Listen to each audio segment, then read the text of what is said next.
सफल बनाने के लिए हमारे कार्यक्रम आज बहुत से खिलाड़ीगण आए हैं, तो जोरदार तालियों के साथ स्वागत करेंगे आशुतोष जी का, सुदामा कुमार यादव जी। उसके बाद मेरा अनुरोध रहेगा आशा मुर्मू मैम से कि मैम कृपया आप भी स्टेज पर आए और मंच की शोभा बढ़ाएं। सर कृपया आप स्टेज पर आए और हमारे मंच की शोभा बढ़ाएं। बहुत बहुत स्वागत आपका। तो दोस्तों आज हम यहाँ पर क्यों मौजूद हैं? सबसे पहला सवाल अगर आप सबके जहन में है तो ये बता दूं कि ये खेल मिलन समारोह है जहाँ पर एक खिलाड़ी दूसरे खिलाड़ी को जानेंगे। What happens with shooting is that you have to be physically and mentally strong. So when you get that kind of pressure and you can handle it, maybe getting done your mental training there. And if you can overcome that, then that's when you really start enjoying it. One can have a bad day with pressure, one can have a really good day with pressure. So pressure is not, for us, it's not a negative thing.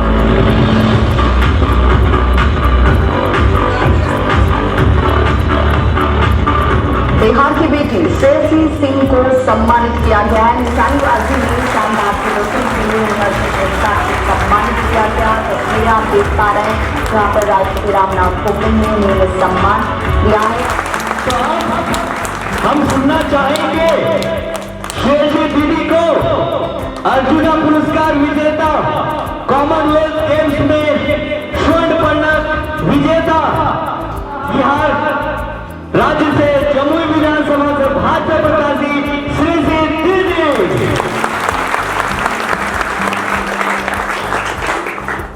How's the Josh? How's the Josh? मंच पर हमारे साथ बैठे हमारे सारे भाई बहन, आशुतोष जी, सुदामा जी, भाइयों को बहनों को मेरा फिर बोली संभाल के आपके जोश जज्बा को देख के आप हमारा भी मनोबल ऊंचा। अभी हम लोग मंच पे बहुत बातें कर रहे थे। किसी ने कहा कि अधिकतर पूछा जाता है हमरे नियर कि आप बिहार से है, रुपया नहीं कमाते, जमुई से नौकर है। ठीक है सर। हाँ जमुई में क्या है? हमको भी पूछा गया। लोग कहते हैं आप बिहार से हैं, दिखते तो नहीं है, मतलब क्या धक्का लगा के घूमे कि बिहारी है? अरे हमसे कहेंगे बिहारी है। लेकिन ये सोच के हमें इतना दर्द हुआ, दुख हुआ कि हम जैसे हमारे भाई हमारी बहन संसाधन की कमी के कारण आज आगे नहीं बढ़ पा रहे हैं। नहीं तो सिर्फ एक नहीं, अनेक बेटे और बेटियों के बिहार से जो ना सिर्फ एक छोटा अर्जुन हुआ लेकिन खेल रत्न में क्या प्राप्त करते और बिहार और भारत का नाम ऊंचा करते।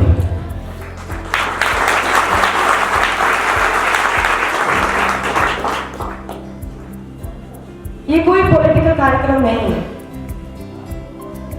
आप लोगों से बातचीत करने का, रूबरू होने का मौका नहीं मिला। माननीय राज्यवर्धन राठौर के अंदर ही शुरू हुआ, वो हमारे सबसे पहले कोच थे। हम सौभाग्यशाली हैं कि हमारे पिता हमारे माँ ने हमें बढ़ावा दिया और जो हमारी रुचि थी स्पोर्ट्स में उसको एक करियर के रूप में अपनाने में साथ दिया। 2010 में हम इटली में थे जब हमें सूचना मिली कि हमारे पिता दादा दिग्विजय सिंह की तबीयत अचानक खराब हो गई है। हम दौड़ते भागते किसी तरह उनके पास लंदन पहुंचे जहां पर वो अस्पताल में भर्ती थे। अस्पताल में पहुंचने के बाद इस स्थिति में थे कि वो हमसे बात नहीं कर सकते थे। तो उनकी आखिरी जो बात हुई थी, जो बात हमसे हुई थी, वार्तालाप हुई थी, वो राष्ट्रमंडल खेलों को लेकर हुई थी। पहली बार बिहार की बेटी ने, उनकी बेटी ने राष्ट्रमंडल खेलों में एक स्थान के राष्ट्रमंडल खेलों की टीम ने एक स्थान प्राप्त किया था और वो चाहते थे कि पदक हम जीते। राष्ट्रमंडल खेलों का ये सफर का ये जो जुड़ाव लगा चलता था, ये सिर्फ और सिर्फ के ख्वाब से, और कुछ 2008 से लेकर 2018 का सफर इस तरह चला कि वो सच्चाई बन गई बिहार की।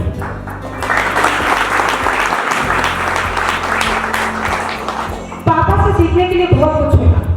अधिकतर लोगों ने, जब हमने शूटिंग शुरू की थी, तो नकारात्मक बात करने में लोगों को बहुत अच्छा लगता है। तो जब हम सबसे पहले अपना जूनियर मेडल जीते 2009 में फिनलैंड में, तरह तरह की बातें लोग कहने लगे कि अरे ये तो NRAI के अध्यक्ष की बेटी है, तो इनको फंडिंग मिल गया, इनको संसाधन मिल गया, इनको तो मेडल ही मिल गया। एक परिवार से आते हैं, इसका मतलब ये नहीं है कि मेहनत कम करते हैं। और इस बात को हमसे ज्यादा आप लोग जानते हो कि खिलाड़ी को कोई भी पदक जीतने के लिए, चाहे वो कितना ही छोटा या बड़ा हो, किस तरह का दृढ़ निश्चय, किस तरह का लगन, पैशन हम सब लोगों को अपने अंदर जागरूक करना पड़ता है, सिर्फ एक पदक जीतने के लिए। और खिलाड़ी सिर्फ और सिर्फ पदक का भूखा होता है। जब कंपटीशन आता है तो ना हमें भूख लगती है, ना हमें प्यास लगती है, ना हमें नींद आती है। सच है कि नहीं? और सोचिए, हम तो इंडियन टीम से थे, फिर भी हमारे पास वो नॉलेज नहीं थी, वो ज्ञान नहीं था कि एक स्पोर्ट्स पर्सन की ट्रेनिंग किस तरह से होनी चाहिए। एक स्पोर्ट्स पर्सन का ट्रेनिंग ना सिर्फ ये नहीं होता कि फील्ड पे ट्रेनिंग करें, स्किल ट्रेनिंग जिसको हम लोग कहते हैं, कि अगर कोई जैवलिन थ्रो है, भाला है, तो इसका मतलब ये नहीं कि वो सिर्फ भाला फेंकने का काम करेगा, या निशानेबाजी में ऐसा नहीं है कि सिर्फ पिस्टल चलाए या बंदूक चलाए। हम लोगों को अपनी फिजिकल ट्रेनिंग पर ध्यान देना पड़ता है, मेंटल ट्रेनिंग पर ध्यान देना पड़ता है। आप सभी लोग सहमत होंगे कि हम कितनी भी ट्रेनिंग कर लें, लेकिन अगर हम यहां से कमजोर पड़ गए तो हम परफॉर्म नहीं कर पाएंगे। साथ साथ मेडिटेशन, न्यूट्रिशन, अच्छा खान पान कितना जरूरी है। इन सभी चीजों का ज्ञान हमारे पास भी नहीं था। और ये सच मान लें कि जब हम 2014 में राष्ट्रमंडल के खेलों पे पहुंचे और उस इंजरी के कारण हमें 4 दिन बेड से उठने की अनुमति नहीं थी, और ना ही हम उस स्थिति में थे कि हम उठ के चल पाए या कोई और काम करें। 5 किलो की बंदूक उठा के बंदूक चलाना तो हम सोच भी नहीं सकते थे। फिर वही बात आ गई कि पापा का एक सपना था, और अब उस सपने से पूरा बिहार जुट चुका था। कंपटीशन से एक दिन पहले हमने अपने डॉक्टर से बात की, टीम डॉक्टर जो हमारे साथ थे, और उनसे सिर्फ इतना कहा कि देखिए, आज जब हम बंदूक चलाएंगे तो सिर्फ अपने लिए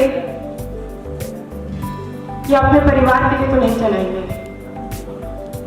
हमें देखने वाले भारत के कई लोग होंगे, लेकिन एक राज्य है जो पूरे मन से खड़े होके आज टीवी पे आस लगाए बैठा है कि बिहार की एक बेटी राष्ट्रमंडल खेलों में प्रदर्शन दिखाने वाली है। इससे क्षमा मांगते हुए कि इंजरी आगे बढ़ जाए तो उसको बाद में हम झेल लेंगे, लेकिन आज हमें बंदूक चलाने का मौका दीजिए। तो डॉक्टर ने बड़ा मना किया कि नहीं, देखिए गलत हो जाएगा, आपका आगे का पूरा करियर है, अभी यंग है। तो हम लोग जैसे बिहार के लोग होते बड़े दिलदार होते हैं, अपने आप को पीछे रख के पहले बोलते, पहले दूसरे का काम कर देते हैं। तो हमारे लिए हमने आप लोगों के लिए किया, हमने भी उनको कहा अरे छोड़िए, हम जो होगा देख लिया जाएगा। आज हमको एक बार बिहार के लिए खेल लेने दीजिए।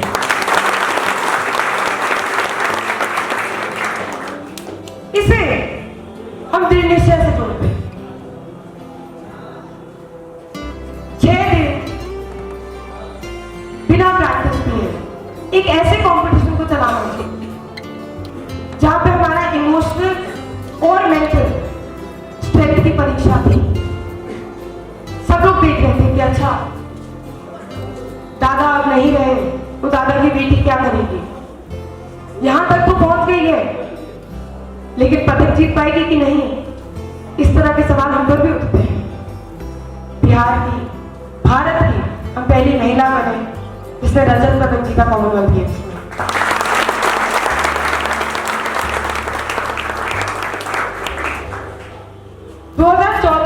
जीतने के बाद हम पुनः जमुई आए घर, और क्या माहौल था, ऐसा लग रहा था कोई त्योहार है।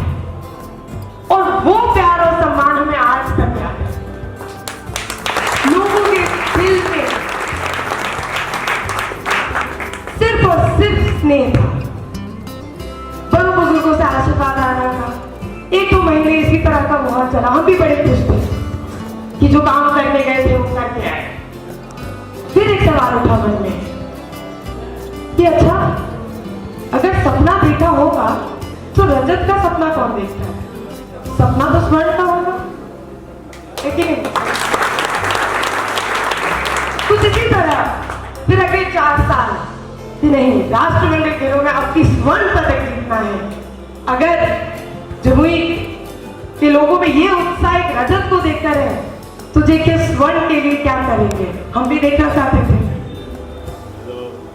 फिर 4 साल हम लगे रहे, इसी धूप में यही बंदूक उठाए मेहनत करते रहे।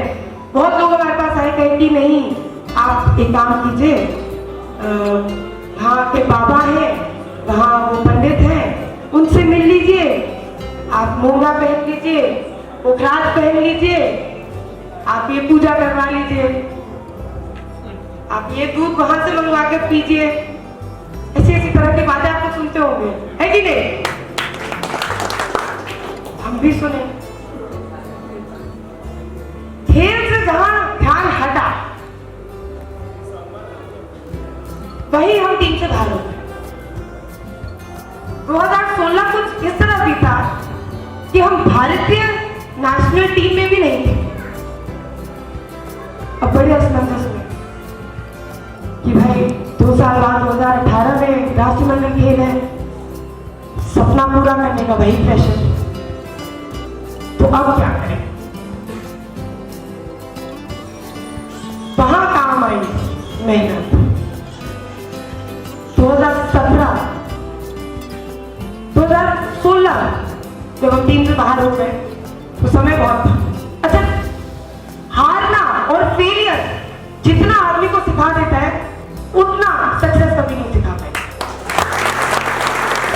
पढ़ने लिखने में कभी मन लगा नहीं, शूटिंग में आए तो कभी जूनियर प्रतियोगिता कभी सीनियर प्रतियोगिता में रहे, देश विदेश में दौरा करते रहे, कुछ पदक जीते कुछ नहीं जीते। लेकिन जब 2016 में टीम में नहीं रहे तो क्या करें? अच्छा, व्यक्तिगत रूप पे सच में पढ़ाई में मन नहीं लगता था, तो ऐसा तो था नहीं कि कुछ पढ़ लेते। बड़ी कठिन दुविधा थी हमारे सामने कि हम करें क्या, समय के साथ क्या करें। तो हमने सोचा कि समय है तो उसका उपयोग करते और शूटिंग में आगे कैसे बढ़े इसके ऊपर रिसर्च करते हैं। तब हमने इन सभी बातों पे, जैसे न्यूट्रिशन, पोषण का कितना ख्याल रखना पड़ता है एक एथलीट को, इसके ऊपर रिसर्च की। आप सब एथलीट्स हैं, आपको पता होगा मैक्रो न्यूट्रिएंट्स क्या होते हैं, प्रोटीन, कार्बोहाइड्रेट्स, फैट्स, इन सब चीजों को पढ़ा, समझा कि ट्रेनिंग के दौरान हमें प्रोटीन की मात्रा कितनी रखनी चाहिए, कार्बोहाइड्रेट की मात्रा कितनी रखनी चाहिए। दूसरे रिसर्च हमने की फिजिकल ट्रेनिंग के ऊपर। अच्छा, कुछ एथलीट ऐसे होते हैं, हम देखे हैं बहुत लोगों से, हम एथलीट हैं, बहुत बढ़िया ट्रेनिंग कर रहे हैं, हाँ कहाँ कर रहे हैं, हम जिम में। कितने दिन जिम जाते हैं? 7 दिन जिम रहते हैं, 7 दिन हम 4-4 घंटा जिम करते हैं। ये तो गलत बात है, आप 7 दिन जिम नहीं कर सकते, आपको उसको प्रॉपर्ली मैनेज करना पड़ेगा। जितना इंपॉर्टेंट आपके लिए ट्रेनिंग है उतना ही इंपॉर्टेंट आपके लिए रेस्ट है। इस बात को हमेशा याद रखिए।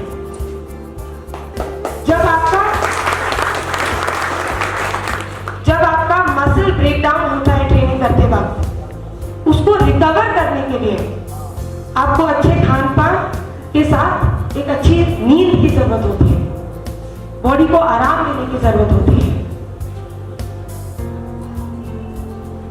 स्किल ट्रेनिंग तो हम लोग सब लोग करते हैं। स्किल ट्रेनिंग मतलब ऑन फील्ड ट्रेनिंग।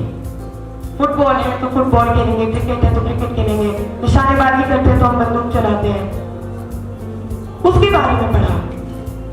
फिर उसी तरीके से बहुत खिलाड़ी हमसे मिलने आते हैं, अच्छा किसी खिलाड़ी है, क्या करते हैं, अच्छा एग्जाम्पल उदाहरण ले लेते हैं कि हम निशानेबाजी करते हैं। कितने दिन ट्रेनिंग करते हैं भैया? दीदी 7 दिन 8-8 घंटा ट्रेनिंग करते हैं। भाई ये तो गलत बात है। मेंटल ट्रेनिंग का साथ होता है, क्योंकि जब आप कंपटीशन में रहते हैं तो आपके दिमाग में बहुत प्रेशर रहता है, आपको परफॉर्म करना है, लेकिन आप अपना कॉन्फिडेंस नहीं लूज कर सकते। तो जब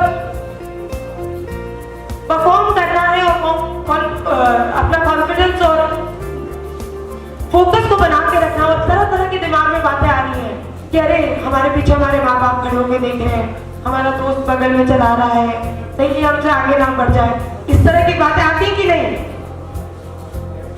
तो इन सभी चीजों को लेकर एक स्पोर्ट्स पर्सन को आगे बढ़ना पड़ता है।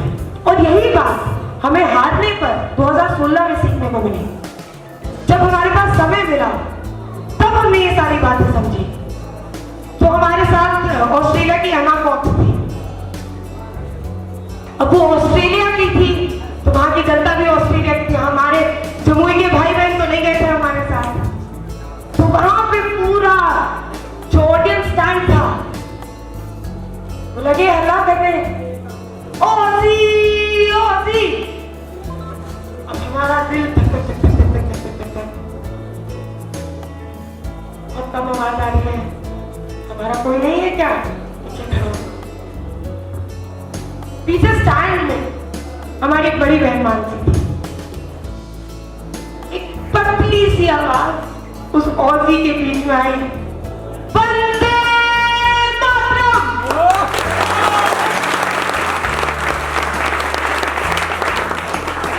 तब याद आया कि उस एक आवाज में इतना जोश था, इतना जज्बा था कि बिहार के हर परिवार की याद आ गई कि आज हम अकेले नहीं और हमें हराने वाला कोई हो ही नहीं सकता। क्योंकि ये सोच और सपना जो शुरू हुआ था हमारे पिता के सपने से, उसको आज हम इतिहास में बदलने वाले थे। और वो हुआ आप लोगों की वजह से। हम अकेले नहीं बंदूक उठा के चला रहे थे, वो आप सभी लोग हमारे साथ बंदूक उठा के चला रहे हैं।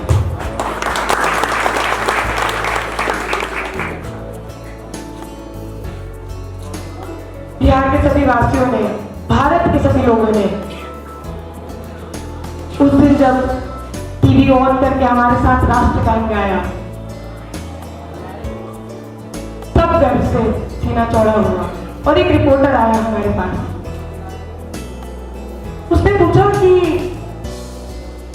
हमने सुना है आप भारत में पिछड़े हुए राज्य से आती है।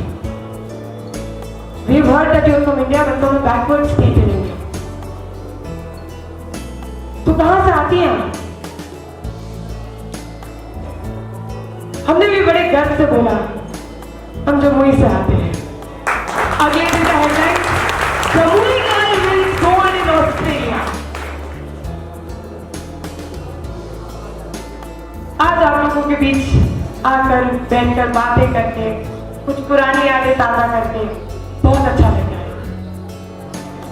हम चाहते हैं कि हमारे द्वारा आप सभी लोगों को प्रोत्साहन मिले, संसाधन मिले और हर रूप में आप सबकी मदद कर सके। जितना हमें ज्ञान है, जिस हद तक हम जा सके, आप लोगों के हक के लिए लड़े।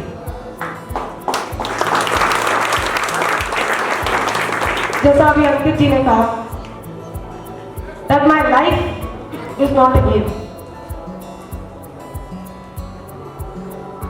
but my game is my life।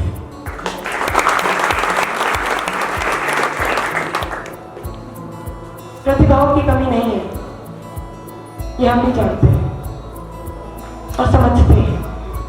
प्रतिभा को प्लेटफॉर्म चाहिए, परफॉर्म करने का अपॉर्चुनिटी चाहिए। आज हमें बताया गया जब हम लोग मिले थे घर पर कि अगर बिहार में नेशनल लेवल पे 5 मेडल आते हैं तो उसमें से कम 3 से 4 लड़के, बच्चे, लड़कियां जमुई से होते हैं।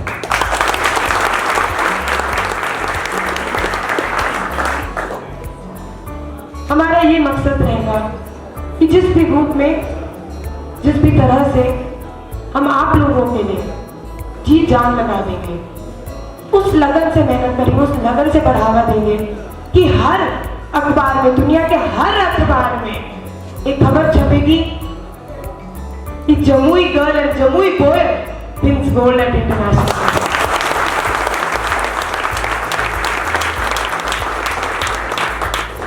लेकिन स्पोर्ट्स, आर्ट्स, कल्चर को कौन बढ़ावा दे? हम क्यों भूल जाते हैं कि जब हम एक समाज के पूर्ण विकास की बात करते हैं तो उसमें खेल कूद, कला, संस्कृति, इन सबको भी बढ़ावा देना चाहिए।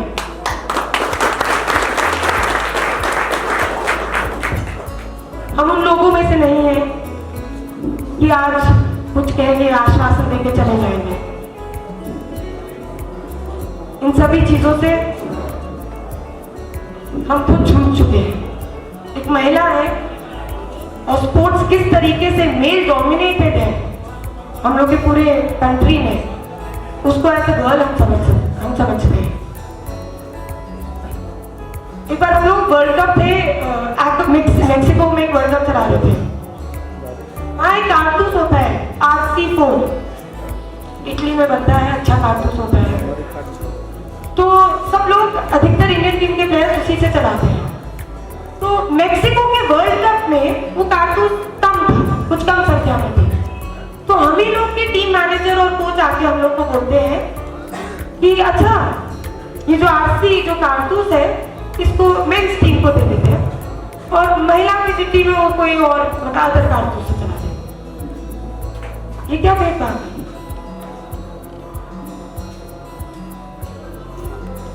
हमें क्यों नहीं बराबरी मिलती?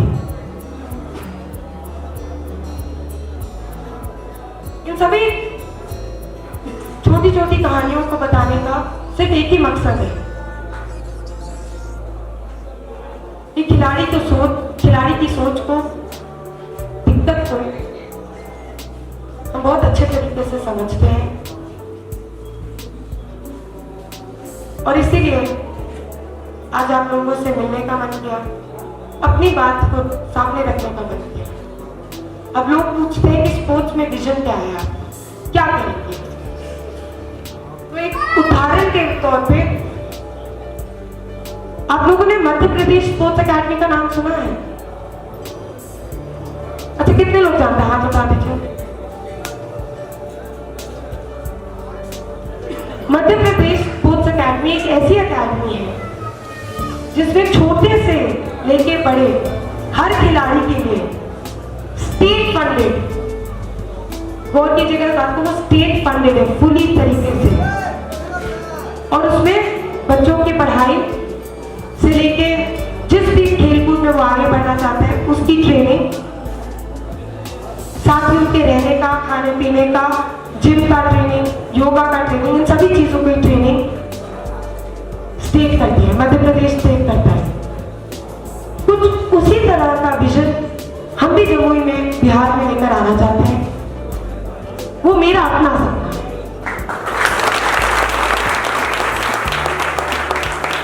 बहुत सी बातें हम कर चुके हैं, बहुत सी बातें करना चाहते हैं। हमारी बस एक बात याद रखिएगा, that failure is the first step to success। And अभी तक जो लोग हम लोगों को बिहारी कह के बुला रहे हैं या कहीं जंगल से आते हैं इस तरह की बात कर रहे हैं, तो उन लोगों ने हमें फेल कर दिया है। तो पहली सीढ़ी तो हम पार कर चुके हैं, अब हमें मेहनत करनी है और दूसरे स्टेप पे जाना है जो है सक्सेस।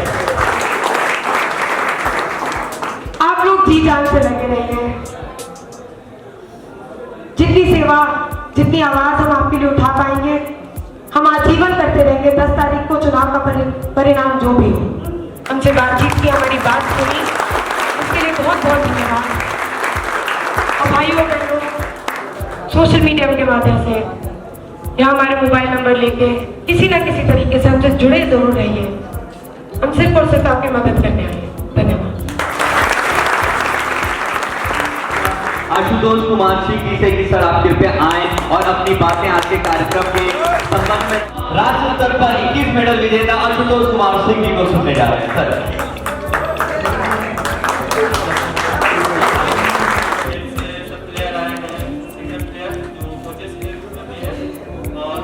बढ़ावा देते हुए आए और यहाँ पे हमारे श्री सिंह जी जो कि कॉमनवेल्थ मेडलिस्ट इंटरनेशनल प्लेयर हैं और सब प्लेयर से मिलना चाह रहे थे और बात रखना चाह रहे थे प्लेयरों के बीच में, जो कि हम लोग को हर चीज बात समझ में नहीं आता है कि आगे में हम लोग को जो प्रॉब्लम होता है वो हम लोग किसी को बोल नहीं सकते।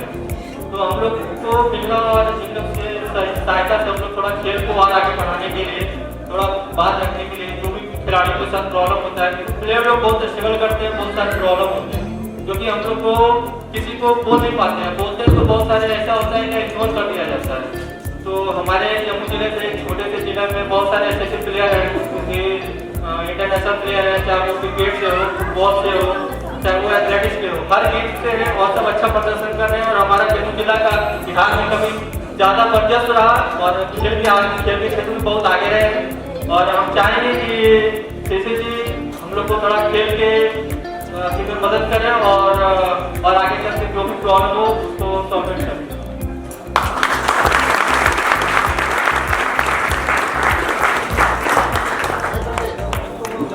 सबसे पहले हमारी जो दीदी हैं वो सभी खिलाड़ियों की बातें वो सुनेंगे, उनके बाद वो अपना राय रखेंगे आप सबके बीच में।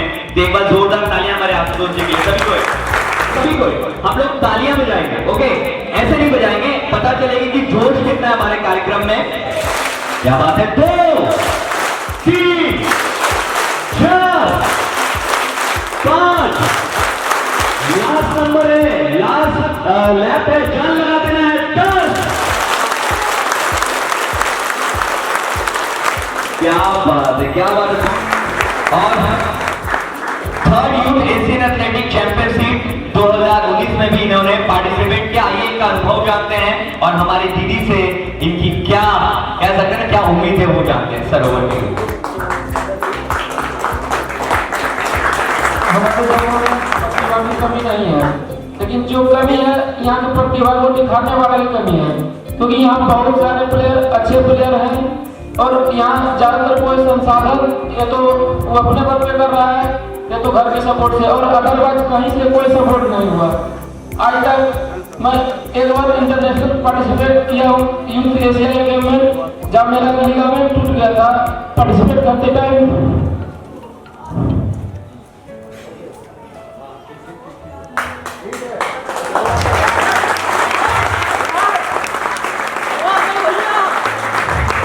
अभी तक मेरा इंजरी ठीक नहीं हुआ है।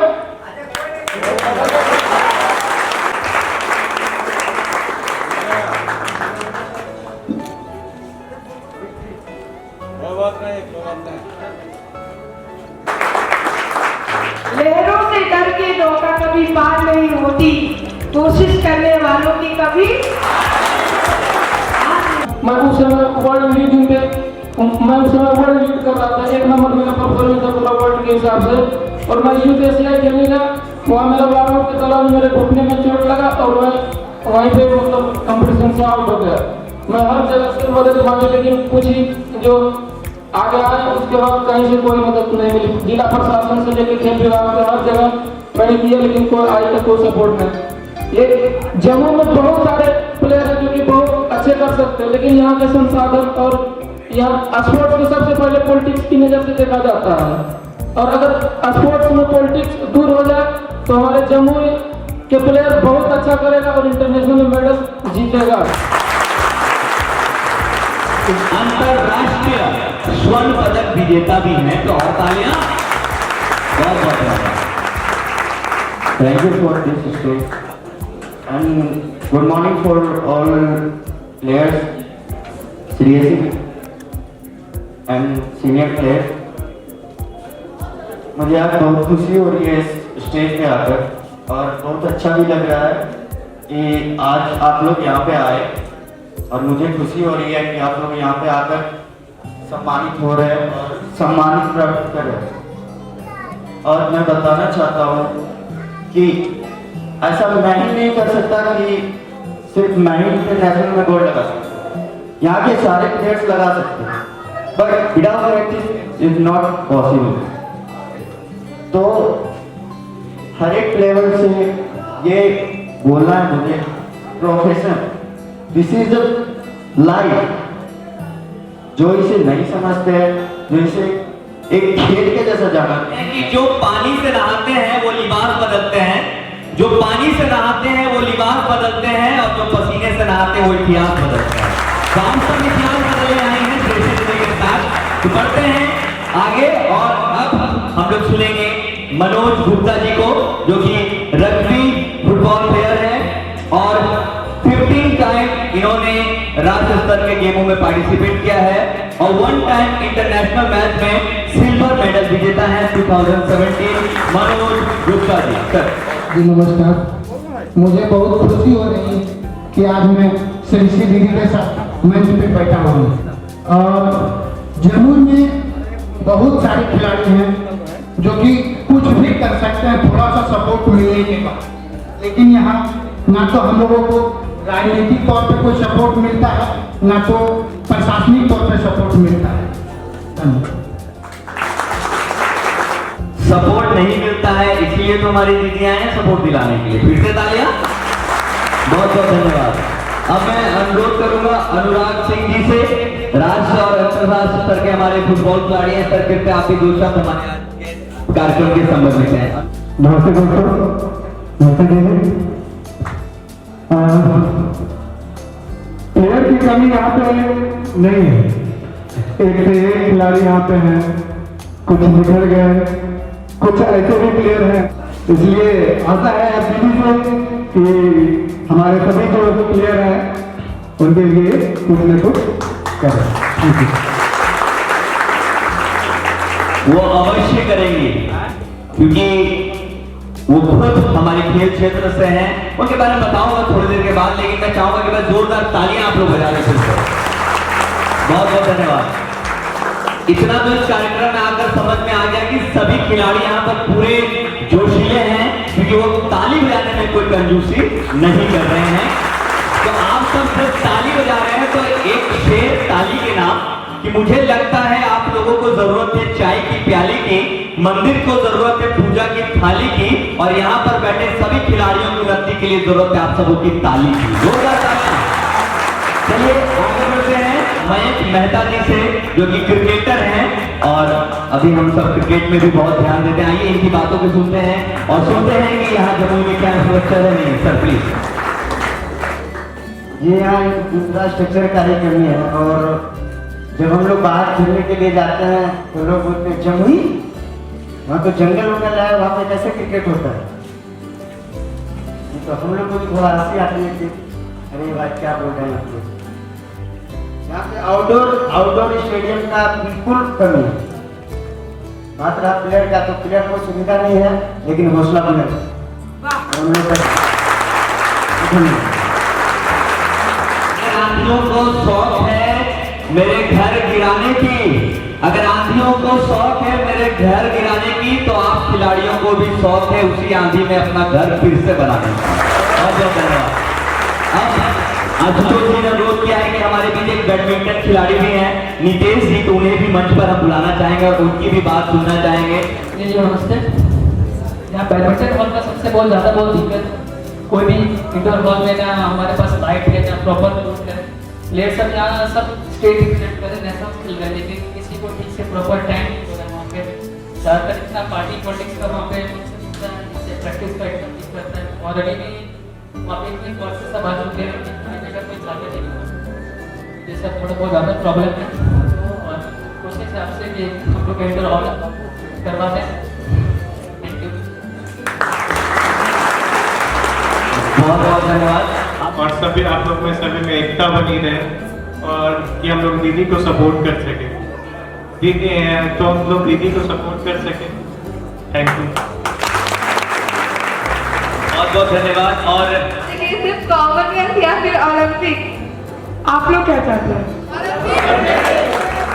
हम भी चाहते हैं, लेकिन यही है कि थोड़ा सा शायद शूटिंग से ध्यान हटेगा, क्योंकि हम नहीं चाहते कि सिर्फ अगर हम ओलंपिक जाए तो अकेले जाए। हम तो चाहेंगे कि हमारे साथ सब भाई बहन भी चले। जिस तरह दीदी ने बताया, तो दीदी के लिए कुछ बोलना चाहते हैं। और आते हैं आने दो, आते हैं आने दो, ये तूफान क्या ले जाएंगे, ये तूफान क्या ले जाएंगे। मैं तो जब डरा कि मेरा हौसला ले जाएंगे, मैं तो जब डरा मेरा हौसला ले जाएंगे। जिस जमीन पर मैं खड़ी हुई, जिस जमीन पर मैं खड़ा हूँ, वही मेरी पहचान है, वही मेरी पहचान है। आप आंधी है तो क्या मुझे उड़ा ले जाएंगे? जोर से कहना है आपको, क्योंकि आपने जो बात कही ना काफी बड़ी बात है। वो हर किसी का खिलाड़ी का एक सपना होता है। अगर इनके सपने से अगर आप लोग रिलेट कर रहे होंगे तो एक बार जोरदार तालियां अवश्य बजाएंगे। ओके, बताइए आपका सपना क्या है? अब इंडिया के लिए मेडल लगाना चाहते हैं। कौन कौन इंडिया के लिए मेडल लगाना चाहता है? अरे मेडल लगाना कौन कौन चाहता है इंडिया के लिए? वो हमारी मैम है, दीदी है, श्रेष्ठी दीदी, वो भी एक महिला है और उन्होंने नेशनल लेवल पर इंडिया को रिप्रेजेंट किया है, कॉमनवेल्थ को, हर किसी में। तो आप बताइए कि आपका क्या सपना है, कैसे स्पोर्ट्स में आए और क्या करना चाहती हैं? मेरे लिए स्पोर्ट्स में आना, मेरे लिए मेरे इंस्पिरेशन मेरे पापा थे। एक टाइम में बहुत अच्छे क्रिकेटर रहे हैं और उस टाइम में उतना उनको सपोर्ट नहीं मिल सका, उस कारण से रीजन से वो खेल नहीं पाए। और तो पापा का ड्रीम पूरा करना है और मेरा ड्रीम बहुत बड़ा ओलंपिक। अरे क्या बात है, तालियां बजाओ। सपने जरूर देखना चाहिए। अगर तुम्हें कोई लोग पागल कहते हैं ना तो खुशी मनाओ, क्योंकि पागल लोग ही इतिहास बदलते हैं, बाकी तो इतिहास पढ़ते हैं। तो पागल बन जाओ इतिहास बदलने के लिए। तो कौन सा खेल खेलते हैं आप? युवाओं को क्या संदेश देना चाहेंगे? आपकी उम्र की लड़कियों को क्या संदेश देना चाहेंगे? लास्ट सवाल यही कि हम लोग गर्ल्स हैं तो हम लोग बहुत कुछ सुनने को मिलता है। ट्रैवल करते समय इधर उधर बहुत सारा प्रॉब्लम होता है, तो इग्नोर करना, silent is the best solution of every means कोई भी इडियट क्वेश्चन का, कोई भी जो आपको समझ नहीं रहा है कि आप क्या कर रहे हो नहीं कर रहे हो, तो उसके लिए आप साइलेंट हो जाओ, क्योंकि आपका टाइम जो आता है ना वो सबको रिस्पॉन्स दे देता है कि हम क्या है नहीं है, किसी को बताने का जरूरत नहीं पड़ता।